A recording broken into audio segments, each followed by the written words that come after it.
আজকে যে কাজটা আমি করি ওয়্যারিং এর কাজটা আপনারা অবশ্যই দেখাইমু যে এই যে ওয়্যারিং এর কাজটা করি এখানে দেখতে পারা যে সেটআপটা আছে সেটআপটা বলে তো এখানে দুইটা সাবমিটার দুইটা এসপিএন এমসিবি বক্স এই দুইটা SPN MCB box plus submeter এই সাবমিটারের এদিকে একটা অপশন এদিকে দুইটা রুম আছে এদিকে দুইটা রুম আছে দুটোটা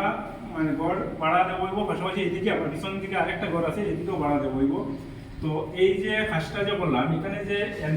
এসপিএন যেটা বসাইছি এই বসানোর এটার মধ্যে ব্যবহার করবো সাইডটা এমসিবি দুইটা 16 অ্যাম্পিয়ার দুইটা 6 অ্যাম্পিয়ার দুইটা 16 অ্যাম্পিয়ার ব্যবহার করবো একটা ব্যবহার করবো এসিতে আর একটা ব্যবহার করবো গিজারে বাথরুমের গিজারে সেম এই পাশের এই এসপিএনও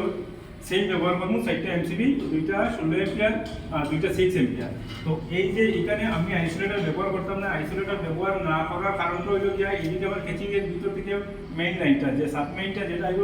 কেচিং এর ভিতর দিয়ে আইব। তো আমার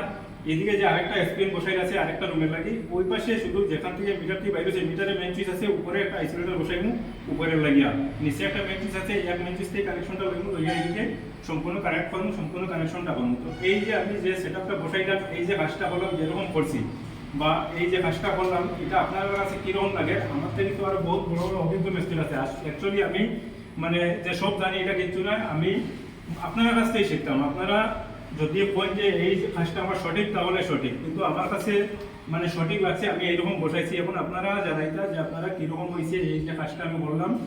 তো কমেন্টের মাধ্যমে আপনারা অবশ্যই জানাইবা আর আপনারা ভালো থাকবা সুস্থ থাকবা আর আমাদের ভিডিও বেশি বেশি করে যাবেন।